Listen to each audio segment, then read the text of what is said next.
The police put themselves in dangerous situations to keep our streets safe. There are so many unsung heroes in the police force, and tonight I present you with some truly horrifying stories that these brave souls have had to endure. So get comfortable and let the darkness take control. Number 1. I've been a cop for a while now, and this is one of the calls that still haunts me. I get a call for a domestic assault that has just occurred, and I learn that the victim is at the neighbor's house. I get there and find the female victim's throat has been cut from ear to ear. The neighbor is holding a towel up to her slit throat, and the victim is struggling to breathe. The paramedics are on their way, and I take over holding the towel for the neighbor. I'm trying to apply enough pressure to reduce the bleeding, but not so much pressure that I am strangling her. I want a delicate balance. Quick law lesson. You know that there are laws against hearsay, right? Basically, I can't testify in court about the events that someone else has told me about and that I didn't witness. The person who witnessed it would have to testify to it. One of the exceptions is what's known as the dying declaration. If someone is on their deathbed and believes that they are about to die, their statements are exempt from the hearsay rules. I have some serious doubts that this woman is going to live. I want to ask her who slit her throat. In order for it to qualify as a dying declaration, I need to be able to testify that she believed she was about to die. So, I ask her 2 questions. The first, who cut your throat? Which she answered. The second was, you realize that you may be about to die? To which she answered, yes. Our eyes locked, and I still remember the emptiness in her eyes. Within a few minutes, the medics showed up, and my partner and I went next door to look for the suspect. The door was ajar, and we could hear a baby screaming upstairs. We went in with guns drawn, and a metallic smell of blood was overpowering. We made our way upstairs, past smeared bloody handprints on the walls, and found the child. He was unharmed, and the suspect was long gone. Thanks to the excellent performance of the medical staff, the victim survived. I met with her a couple of weeks later, and I was apprehensive to speak to her again. I had basically looked at her and told her that she was going to die. When she opened the door, I could tell that she didn't recognize me. She had very little memory of what happened after she was assaulted. I told her who I was, and she hugged me, crying, and thanked me for saving her life. The suspect ended up pleading guilty, so I never had to testify as to what the victim had told me that night. It still haunts me to this day. Number 2. I am not a cop, but my coworker's father is, and he hit me with a whopper of a story once. For some background, I live in Austin, and all these occurrences were with the Austin Police Department and happened in 1978. An APD officer had pulled over a blue Mustang for not having a rear license plate. A man and a woman are inside. The officer tries to run the couple through dispatch, but the system is down, so he lets them go with a citation. After letting them go, however, dispatch lets him know that the man has an outstanding warrant. The officer pulls the couple over again and approaches the man. David Lee Powell knew that his arrest was imminent, Crawling into the back seat, he loaded his AK-47 and opened fire as the police officer approached. Mortally wounded, the officer called for backup before dying on the side of the road. Officer Villegas, my co-worker's father, hears on the radio that an officer is down only 8 blocks away and takes off straight for where he thinks the killer is heading, the highway. Before he arrives, however, he finds a blue Mustang in an apartment complex lot with its lights off, cruising at a really low speed. He peels into the parking lot, blocking the only exit, and calls for backup. Then a storm of bullets pound his police car, some from Powell's AK-47 and some from his lady accomplice's pistol. They exchanging fire, and Powell hurls a small oval-sized object towards the front of Officer Villegas' police cruiser. To the officer's horror, it was a hand grenade, and he was sure death was imminent. He explained that his last thoughts were being that of his wife and kids, and how he was sad that he would never be able to see them again. And that being the scariest moment in his 38 years on the force.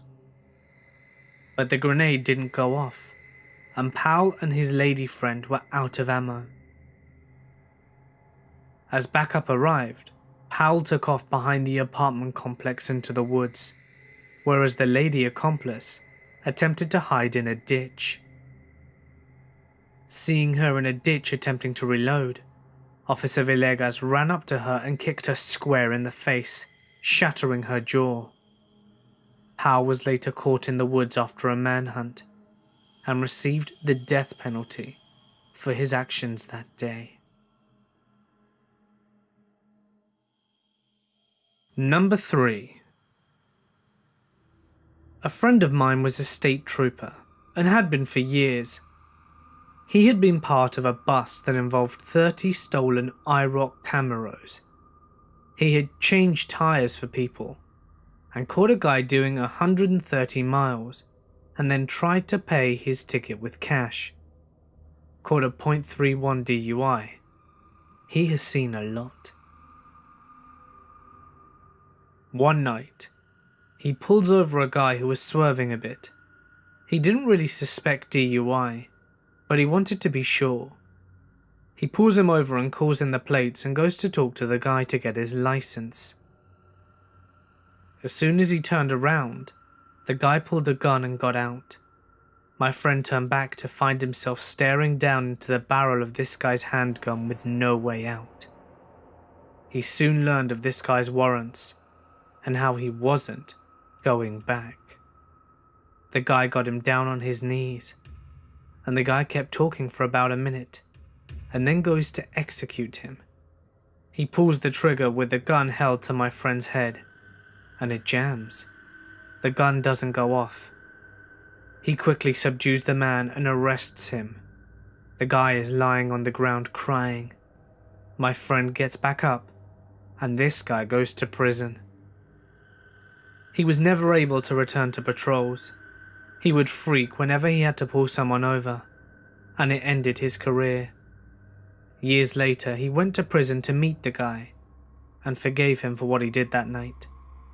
I guess it was to get closure. Number 4. I received a call from an elderly lady who had trouble breathing. I had taken several calls from her and her husband in the past, so I recognized her voice. I dispatched an ambulance to her residence and held her on the line, trying to keep her calm whilst the ambulances were responding. Ambulance advised that they were 15 minutes away, and she lived in a very rural area. I'm talking to her, asking about how her husband is and how he's doing, just making small talk with her. The ambulance calls in and advises that they are on the scene, and I let them know that she is in severe respiratory distress, and I still had her on the line. I let her know the ambulances are coming to the door, to go answer and open the door, and she says okay and hangs up the phone. Pretty normal, right? Well, here is where things get weird. The EMT and paramedic on scene calls back about a minute later and advises that no one is answering the door. We have a sheriff unit who was in the area pulling on scene about that time.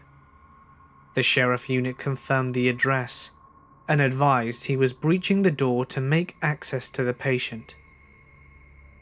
5 minutes go by and the paramedic on scene radios in asking who the caller was.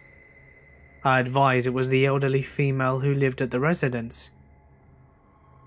He tells me that he's going to call in and needs to speak to the supervisor on shift. We get him over to the supervisor, and the supervisor confirms the information that I gave him and asks what's going on. Apparently, the elderly female had been dead for a while and was already in full rigor mortis. They thought I was wrong on the caller, but the other dispatcher played it back and confirmed it was the female who called. The ambulance transferred the hospital, and we got the same cause and disbelief from the doctors. Number 5. My dad is a cop. Obviously, he always tried to downplay the danger of situations to my sister and me, so he wouldn't scare us. But one morning he came home shaken. I was a teenager at the time, and I asked him to tell me what had happened. He and his partner were doing the graveyard shift, and there was a seemingly abandoned car on the side of the road. They got out to see if anyone was in it. My dad was first, whilst his partner stayed in the car to radio report. I'm not too sure how this next part happened, but as he was approaching the car, he realized that there were multiple people hiding in there. All of them were acting super strung out. As he's going to back away to wait for his partner, he hears his partner running over. He identifies himself as police to the people in the car and asks if there are any weapons in the car and things like that. His partner comes around and starts getting people out of the car, and they see a gun. Okay, kind of a biggie. His partner goes to start talking to the people in the car to see whose it was. In that time, one of their people had gotten away from the group. My dad was speaking with the driver nearest the front of the car, and his partner was talking to a few others towards the back. As my dad was questioning this guy, the guy's eyes go wide, and he kind of backed up. He turned around to see why, and a man had a handgun pointing to the back of his head. He's a cop, so obviously he's had guns pointed at him before, but never that close. Thankfully he is a beast, and he started talking to calm him down, and just telling him to take his finger off the trigger. Whilst he was doing that, he put his hand up slowly towards his face in the I surrender position, and the second guy took his finger off the trigger, and he stuck his finger behind it. Then he called over his partner and they handcuffed him. Obviously it's terrifying that if the driver hadn't widened his eyes, he would have never known and could have possibly been dead. But I'm thankful every day that he acted quickly. I rather like having him around. Number 6. I arrived in at work at 6 AM and finished work at 10 PM. The previous night ended up running into an assault on an old man on his way home, and my commute was about an hour. So instead of getting home around 11, I got home around 11:45. I have a quick bite with my wife and go to bed around half midnight. 3 hours and 45 minutes later, I woke back up because I had to be in work for 6:15. I'm on station duties, and a man comes in and says that he thinks his wife is missing. He's very sketchy on details, and I'm just having to drag information out of him. Basically, they had a fight, she stormed out and didn't come home that night. I checked her on the system, and she's a respondent for a couple of domestic violence orders. I dig a little deeper, and I discover that they're actually against her son, rather than her husband. I am very, very tired and a little cranky. I look at the bare information I have, and send the chap home to wait for his wife. I check the hospitals on our own system to make sure she hasn't been arrested, and local fire and ambulance services. I circulate her details to all units in the city and record the incident. I have done enough to cover my arse, and technically, there isn't anything else for me to do for a while. I go and get a cup of coffee, and all I wanted to do was sleep. But something didn't sit right with me. I was suspicious of her husband. He seemed as if he were hiding something. I went down to my skipper and asked him if I could go to the house and have a look around and maybe talk to the husband again. The skipper isn't delighted about it, because it means he'll have to cover the desk because we're short-staffed. But he agrees like a trooper, and off I jolly well trot. I arrive at the house and speak with the husband again, and ask him if I can have a look around. There may be something that might shed some light on where she may have gone. I have a scout around the house, and find several containers of pills with weird names. After a quick Google search, I discover that this woman appears to be on a cocktail of antidepressants, mood stabilizers and other stuff. Oh, and I found an insulin kit. I ask her husband about these, and he mentions that his wife has some emotional problems. But I didn't think it were relevant, and put it to him that there is a lot of medication here, and ask if she has more than one insulin kit.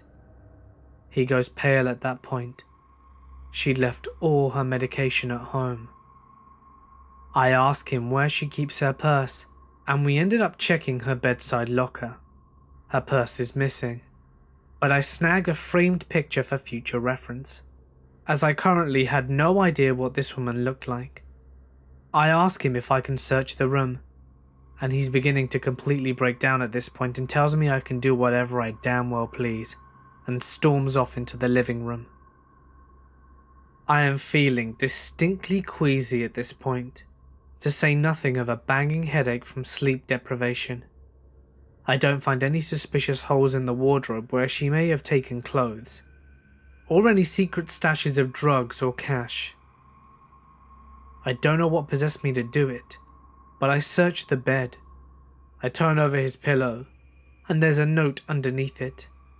It's a suicide note, explaining in no uncertain terms that she is intending to end her own life, and that she can't go on, and that she's sorry for being a burden. I radio the station and update them. I then have to walk down to the living room and tell this woman's husband that he had been sleeping on her suicide note overnight and never noticed. That was probably one of the hardest things I've ever been called upon to do, bar dealing with dead children. I found her eventually, though it took another 8 hours. We pinged her phone to a nearby town, but that just gave us general locality. I put the town to her husband, but he said that she didn't have any friends or family there. And after 15 minutes, he calls me back to tell me that they spent a weekend there shortly after they got married. I called the hotel they stayed in on that occasion, and they've got no one by that name.